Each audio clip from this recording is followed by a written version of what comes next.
my two little girls, one's 4 and one's almost 3, and one was in the bathroom, and she shut my youngest daughter's finger in the door. And so she comes like screaming to me. She's like not even making noise because she's crying. It hurt so bad. And I picked her up and I looked at it. And I was like, oh my goodness, that's actually really bad, because on her middle finger and her ring finger, there was like the line where the door had gone through her finger, and there was a huge indent, and it was immediately like black and blue. It had scraped the skin back, so like there was a divot, and then like the skin was on this side, but it wasn't bleeding. And I pick her up, I put her on the counter, and she's crying, and she's asking for a Band-Aid. And I'm like, oh, okay. So I hold her hand, and like it wasn't even like a thought of,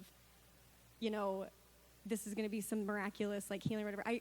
She was in pain, so I just grabbed her hand and I said, in Jesus' name, be healed, in pain you go. And she wanted a Band-Aid, so I walked like 20 steps around to my bathroom, and I come back, and it was instantly healed. Like, there was no, like, the skin on her ring finger was completely healed up, besides like a tiny little like piece that I just pulled off. And then the middle finger was still kind of healing, so I put a Band-Aid on it because she was asking for one. It's like, okay, so for comfort. But like 2 minutes later, I was like, hey, can I take your Band-Aid off just to check? And I took it off, and it was completely healed. No scrape. All the skin was gone, and it was like red from the healing. So yeah, it was cool. Yeah.